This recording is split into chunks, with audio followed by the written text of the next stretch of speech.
बच्चों नमस्कार। आशा करते हैं कि आप अपने घर पर कुशलपूर्वक होंगे और मैं ईश्वर से प्रार्थना करता हूं कि आप और आपका परिवार हमेशा सुखी रहे, समृद्ध रहे और स्वस्थ रहे। प्यारे बच्चों, 11th क्लास के बच्चों को मैं ख़ास तौर से कहना चाहता हूं कि अभी भी कुछ ऐसे बच्चे हैं जो अभी अपनी पढ़ाई पर ध्यान नहीं दे रहे हैं। ऐसे बच्चों से खासकर मैं कहना चाहता हूं कि प्यारे बच्चों, ये आप अपने भविष्य को ख़राब कर रहे हैं। Teacher, director sir, principal sir, जितने भी विवेकानंद स्कूल के टीचर्स है, डायरेक्टर सर है या प्रिंसिपल सर है, वो सभी बच्चों के साथ हार्ड वर्क कर रहे हैं। लेकिन अभी भी कुछ बच्चे ऐसे हैं जो अपने गार्जियंस को और अपने टीचर्स को, वो सबको धोखा दे रहे हैं। ये बच्चे वो हैं जो अपना वर्क अपने टीचर्स के पास सेंड नहीं कर रहे हैं। उनको बार बार समझाया जाता है, बार बार कहा जाता है, लेकिन ये बच्चे ऐसे हैं जो टीचर्स के फ़ोन को भी ब्लॉक कर देते हैं। इन सभी बच्चों के पास अपना खुद का मोबाइल नंबर है। जब भी टीचर्स इनसे बात करना चाहता है तो इन्हीं बच्चों के पास मोबाइल रहता है। जब इनको कहा जाता है कि आप अपने पेरेंट्स से बात कराइए तो कहते हैं कि हम बाहर हैं। बेटे, ये आप अपने अपने आप को धोखा दे रहे हैं। ये टीचर्स और को धोखा नहीं दे रहे हैं। ये इससे आपका भविष्य ही अंधकार में होगा। ये आप अपने माँ बाप को और अपने आप को धोखा दे रहे हैं। इसमें टीचर्स का कुछ नहीं जाएगा। बेटे, बार बार टीचर्स आपकी भलाई के लिए काम कर रहे हैं। अब कोई भी बच्चा टीचर्स के लिए पराया नहीं है, सभी बच्चे उनके अपने होते हैं। लेकिन वो बार बार समझाने के बावजूद भी ये बच्चे टीचर्स की बातों पर ध्यान नहीं दे रहे हैं। ऐसे बच्चों से मैं अनुरोध कर रहा हूँ कि प्यारे बच्चों, ये आपकी बेस क्लास है। सारे आगे की जो आपका जीवन है, आपका लक्ष्य है, ये 11th-12th पर ही डिपेंड करेगा। इसलिए इन क्लासेस को आप लाइटली न लें, हल्के में न लें। यही आपके पूरे जीवन का आधार होगी, आपकी पढ़ाई का आधार होगी। यदि इन क्लासों में आज अच्छी मेहनत करेंगे तो निश्चित तौर पर आप जीवन में सफलता प्राप्त करेंगे। इसलिए जो भी वर्क आपके टीचर्स आपको दे रहे हैं, उस वर्क को प्लीज़ आप अपने टीचर्स के पास अवश्य सेंड करें। Thank you. अभी जो आपका हम नया लेसन शुरू करने जा रहे हैं, उस लेसन का नाम है पीस, शांति। आज हम इस पीस, शांति के बारे में हम आपको बताएंगे। सभी को पता है कि अंतर्राष्ट्रीय संबंधों में शांति की जो धारणा है वो महत्वपूर्ण मानी जाती है। प्राचीन काल से ही शांति की आवश्यकता महसूस की जा रही है, क्योंकि शांति सार्वभौमिक धारणा है। हम जितने भी अपने धार्मिक ग्रंथों में, या चाहे वो किसी भी धर्म से संबंधित क्यों नहीं, उनके व्याख्यानों में हमें शांति की बात कही गई है। विदाउट पीस, मतलब शांति के बगैर कोई भी देश न तो प्रगति कर सकता है, न विकास कर सकता है। तो ये शांति है क्या, इसी शांति के बारे में आज हम बात करेंगे। पीस के बारे में हम बात करेंगे। ये जो शांति की जो अवधारणा है, ये कहा जाता है युद्ध रहित अवस्था। युद्ध रहित अवस्था का मतलब क्या होता है? आमतौर पर लोग ये समझते हैं शांति के बारे में कि जब युद्ध नहीं हो रहा हो, जब किसी तरह का कोई संकट न हो, युद्ध न रहा हो, तो उस अवस्था को हम शांति कहते हैं। ये शांति की अवधारणा गलत है। शांति का मतलब क्या होता है? व्यक्ति का, देश का पूरा विकास और प्रगति होनी चाहिए। उसको सामाजिक, आर्थिक, राजनीतिक सारे अधिकार मिलने चाहिए। उसको समानता का अधिकार मिलना चाहिए, ताकि वो अपनी प्रगति और अपना विकास कर सके। उसको हम शांति कहते हैं। शांति के महत्वपूर्ण जो तत्व है वो धर्म है, सहयोग है, और इसके अंदर आपका मतलब जो महत्वपूर्ण जो तत्व है शांति का, जो महत्वपूर्ण तत्व वो धर्म, सहयोग और इसके अंदर अहिंसा, ये शांति के महत्वपूर्ण तत्व होते हैं, जिसके द्वारा हम शांति प्राप्त कर सकते हैं। आज आप देखिए, आपके जहां भी हिंसा होती है, आपने देखा होगा जहां हिंसा होती है वहां शांति की कोई बात नहीं होती है। अब हम शांति को बढ़ावा देने में हिंसा की भूमिका के बारे में आज हम बात कर रहे हैं। तो इसमें आपको ध्यान देना होगा कि आज जो मानव है भौतिकवादी युग है, और भौतिकवादी युग के अंदर आपने देखा होगा कि व्यक्ति हमेशा धन के पीछे लगा रहता है, और इससे व्यक्ति ने काफी प्रगति तो कर ली है, लेकिन मानवता के रूप में उसका बहुत ज्यादा गिरावट आ चुकी है। एक मानवता के रूप में मनुष्य का बहुत ज्यादा पतन हो चुका। हम मानते हैं कि उसने बहुत ज्यादा प्रगति की है, भौतिकवादी युग है, और भौतिकवादी युग के अंदर उसने बहुत ज्यादा प्रोग्रेस की, लेकिन मानवता के लिहाज से हम देखना चाहें तो उसकी स्थिति आज बद से बदतर हो गई है।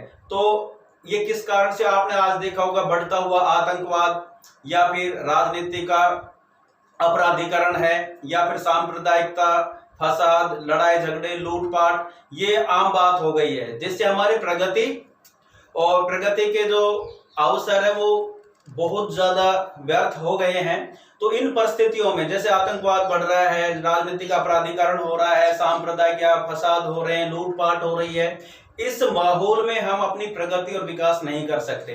तो इसी स्थिति को हम अशांति कहते हैं। तो हिंसा के द्वारा कभी भी हम शांति को प्राप्त नहीं कर सकते। शांति को प्राप्त करने के लिए बहुत से तत्व है। शांति को अंतर्राष्ट्रीय कानूनों के द्वारा हम इनको प्राप्त कर सकते हैं, या फिर शक्ति का संतुलन होना चाहिए, या कुछ ऐसे इंटरनेशनल ऑर्गेनाइजेशन बनाने चाहिए जिससे हम शांति को प्राप्त कर सके। जैसे संयुक्त राष्ट्र संघ की सुरक्षा परिषद है, वो हमेशा विश्व के अंदर शांति को बनाए रखने का प्रयास करती है।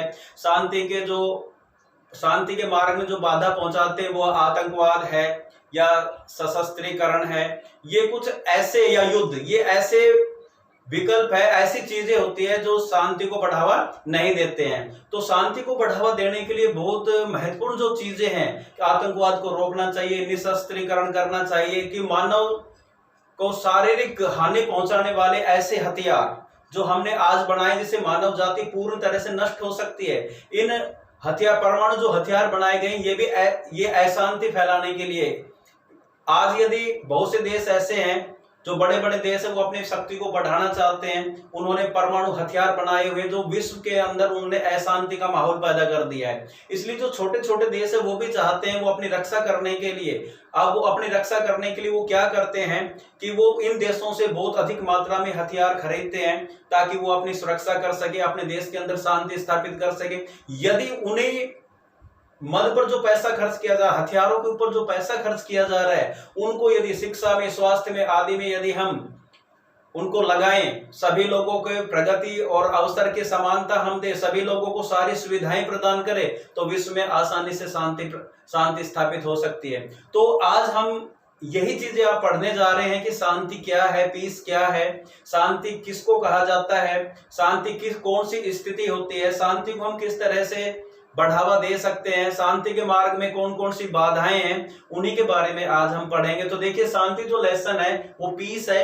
इसके अंदर meaning of peace, the need of peace has been felt since that immemorial, मतलब प्राचीन काल से लगातार शांति की आवश्यकता को हम महसूस करते आ रहे हैं।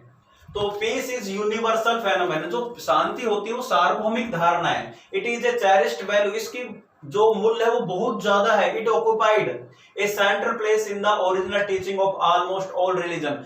किसी भी धर्म के यदि हम ग्रंथों को पढ़ें तो उसकी जो मूल भावना होती है वो सारे धर्म ये सिखाते हैं हमें कि शांति स्थापित होनी चाहिए। शांति से ही कोई भी देश प्रगति और विकास कर सकता है, उसी से ही मानव जाति की प्रगति और विकास हो सकता है।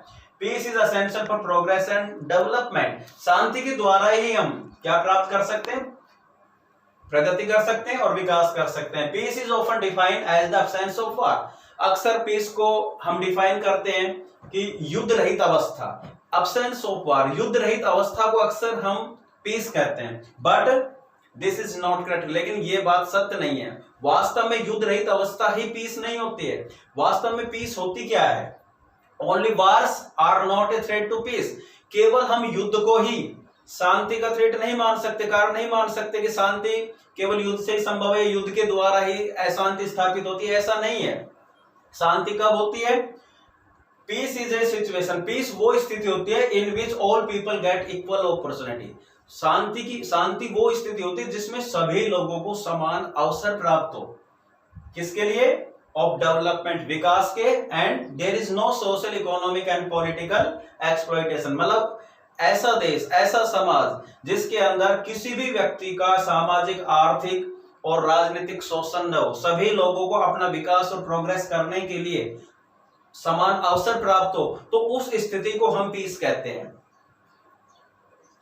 तो कुछ मेथड से prevent war and establish peace, युद्ध को कैसे रोका जा सकता है और शांति कैसे स्थापित की जा सकती है, तो इसके कुछ महत्वपूर्ण इसके अंदर तत्व दिए गए हैं जिसके कारण से हम युद्ध को रोक भी सकते हैं, और जब युद्ध रुक जाएगा तो वो शांति की स्थिति बन जाएगी। और किस तरह से शांति स्थापित की जा सकती है, तो इंटरनेशनल लॉ, कुछ अंतरराष्ट्रीय कानून बनाने चाहिए, बैलेंस ऑफ पावर, पावर का संतुलन होना चाहिए। जब भी देखो कि दो पक्षों के बीच में लड़ाई कब होती है, हमेशा लड़ाई तब होती है एक पक्ष कमजोर होता है, एक पक्ष ताकतवर होता है, तभी वहां अशांति पैदा होती है। यदि दोनों पक्ष के अंदर पावर समान है, यदि दोनों ही आपस में बराबर की शक्ति है, शक्ति संतुलन है, तो उन पक्षों के अंदर कभी भी युद्ध नहीं होगा और शांति बनी रहेगी। तो बैलेंस ऑफ पावर, आपने देखा होगा कि अमेरिका और रूस के मध्य के अंदर शक्ति संतुलन था, अब अवरोध की स्थिति थी, उसके अंदर दोनों को पता था कि यदि एक दूसरे के खिलाफ यदि वो युद्ध का प्रयास करेंगे तो दोनों ही समूल नष्ट हो जाएंगे, दोनों का विनाश है, दोनों के पास शक्ति है, इसलिए कभी भी वो कोल्ड वार की स्थिति बन गई थी। अमेरिका और रूस ने कभी भी आपस में आमने सामने युद्ध नहीं किया। उसका रीजन क्या था? बैलेंस ऑफ पावर था। World public opinion and international morality, international organization, कुछ ऐसे अंतरराष्ट्रीय संगठन होने चाहिए जैसे यूनाइटेड नेशन है या एशियान है, सार्क है, यूरोपियन यूनियन है, कुछ ऐसे संगठन होने चाहिए जो विश्व के अंदर शांति स्थापित कर सके। एंड कलेक्टिव सिक्योरिटी, सामूहिक ये अपनेपन का, या कलेक्टिव सिक्योरिटी मतलब सामूहिक उत्तरदायित्व भी होना चाहिए। डिप्लोमेसी, कुछ ऐसी कूटनीतियां बनानी चाहिए विश्व के देशों को मिलकर कि पूरे विश्व के अंदर शांति स्थापित हो सके। तो ये शांति क्या है, शांति के मार्ग में कौन कौन सी बाधाएं हैं, जैसे आतंकवाद है या फिर सशस्त्रीकरण है या युद्ध है, ये ऐसी चीजें होती है जो शांति के मार्ग में अवरोध पैदा करते हैं। आगे हम इसके बारे में बताएंगे कि शांति को हम किस तरह से प्राप्त कर सकते हैं और शांति के मार्ग में क्या क्या बाधाएं, नेक्स्ट पीरियड में आपको हम उसको बताएंगे। Thank you.